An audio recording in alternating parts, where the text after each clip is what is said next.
Hi friends, and thank you for joining in today's DIY video. Today we are going to be doing three very unique gift ideas for Christmas.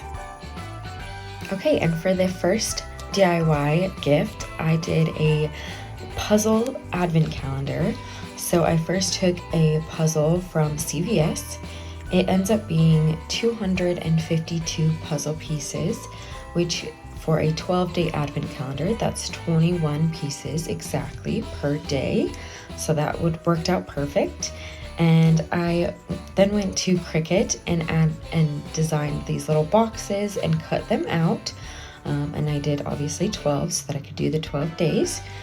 And then once I did the Cricut, I just followed the instructions on the Cricut to cut them out.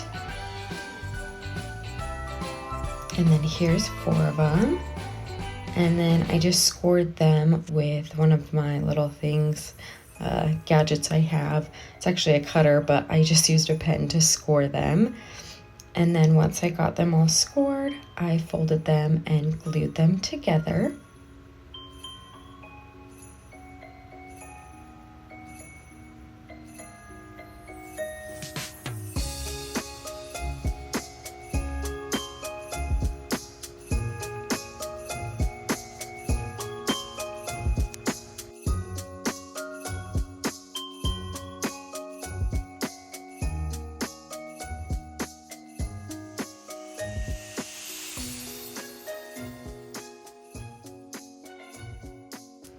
Now once the boxes are all put together, I took some Dollar Tree stickers, there's some letters, and I added the numbers to each of the tops so that when I put the puzzle pieces in, you can tell which box goes with which puzzle pieces. And just did all 12.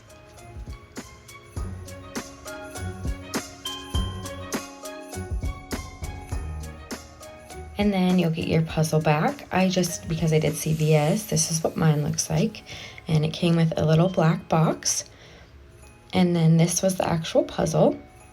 And so you're just gonna flip this over and then peel off the backing.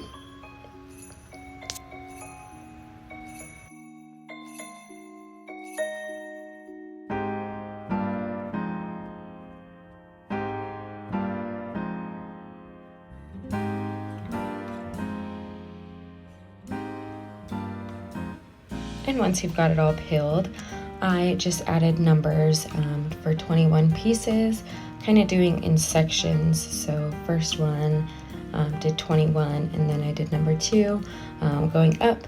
And so there was 3 sections of 3 by 4 basically.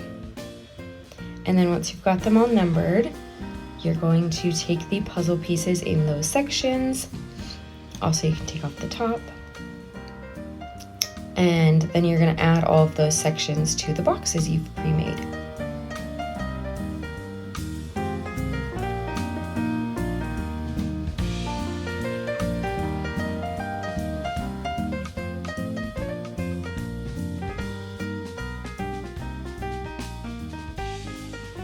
And now I decided to add a little bit of extra stickers to them just on the sides, because the way the box is designed and the way I designed these paper boxes, it just worked so that they worked perfectly standing up. So I wanted to be able to see the pictures or the numbers both on the top and on the side. And then we're just gonna add our boxes with the puzzle pieces into the existing box.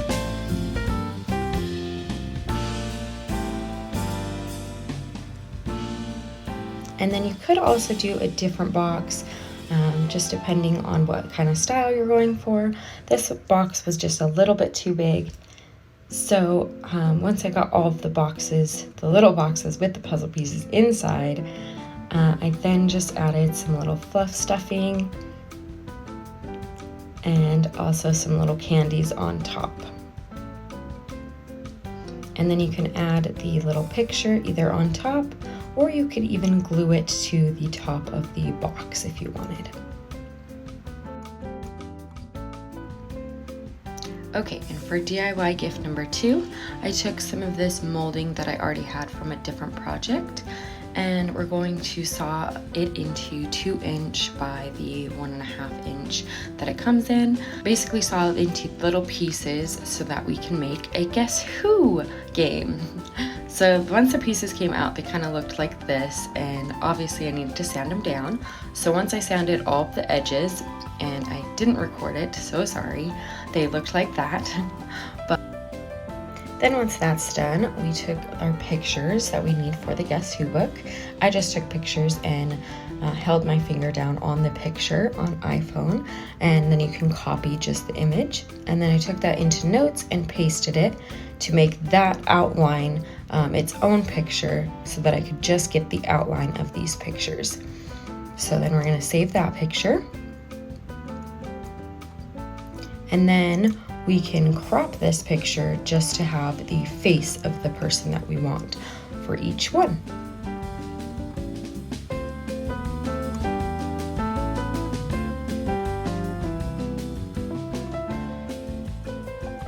And then I didn't want to pay for individual pictures cut out in that size, so I took the 4 or 5 to a picture of a 4x6 and just added them so that I could print them with just the 4x6, and it was a lot cheaper that way. So then once you've got all of your pictures and you've cut them out a decent amount, you're then going to take your pieces and basically just trim them up to be the exact size that you need.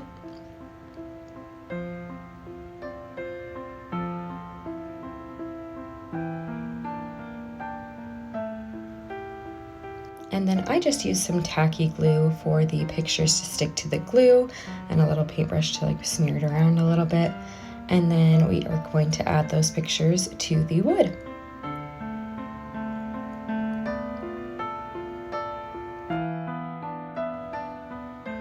I then took these wood planks from Michael's. They're 12x16. And then I also took these little wood pieces that I got from a Dollar Tree game, and we're going to take off these little dowels that are on them and remove those. And then we're going to glue those pieces to each of the boards, just at the very back. And this will hold the picture for the game so that each player has a picture that they're looking at. And I just used tacky glue as well for these to hold up.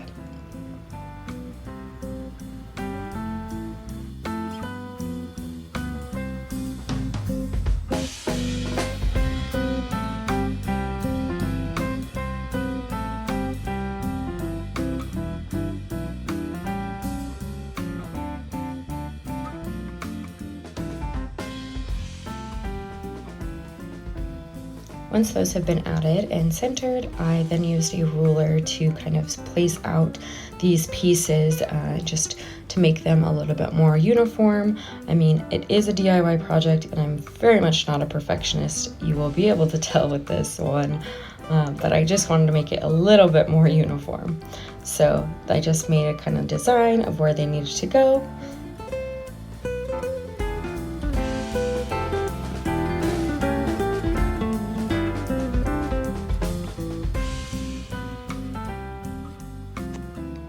Now once we've got that design, I used some Gorilla Super Glue, just added a tiny little dot and added these little hinges.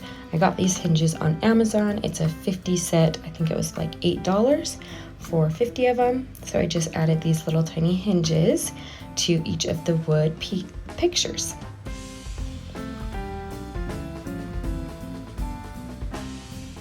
And then once they're added to the actual picture and we're ready to place them onto the board, we obviously are going to hinge the other side with just a little bit of a dot and add them to the board.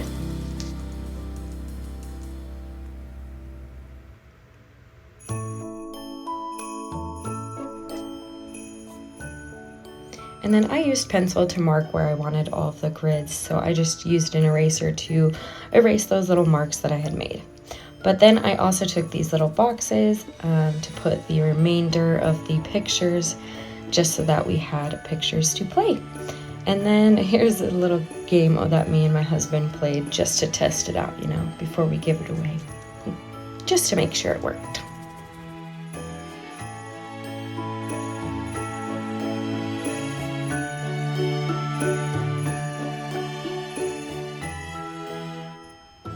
Okay, now on to the third DIY.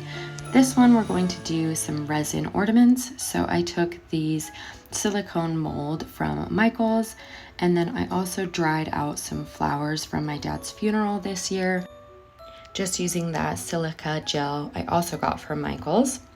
And once these flowers were all dried, you can put them in resin. So I just took them out of that silica gel, and then we're going to use this resin, also from Michael's.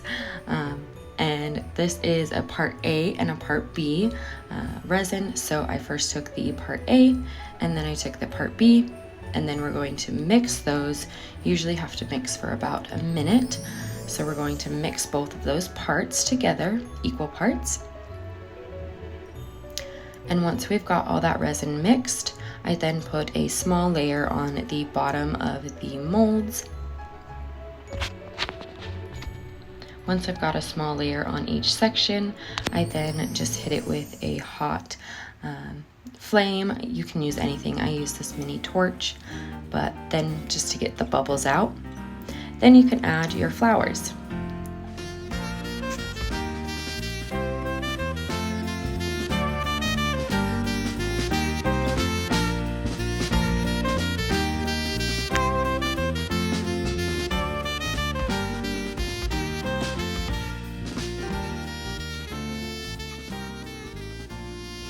And just a warning, these flowers are so incredibly fragile, so when you do pick them up, you will lose some petals here and there. So I just had to replace some of those petals to make it look like I hadn't lost them, but just a warning. And once you've got all of those added, then we're going to add the last layer, or you could do a layer again afterwards, but I just did 2 layers just to add, and then you can use your torch again to get out any of the bubbles. And then I let these sit for 24 hours. You could probably let them sit for a little longer, but 24 hours worked for me. And then you're going to try oh so gently to pull them out of the mold. I ripped my mold several times. I think there was only one that came out clean. So I had to scrape the edges of these resins to get the mold out. I probably should have used a resin mold, but according to Google, this one would have worked for the resin. So I wonder if using the torch too close to it, even though it's a baking one, so that shouldn't have been a problem.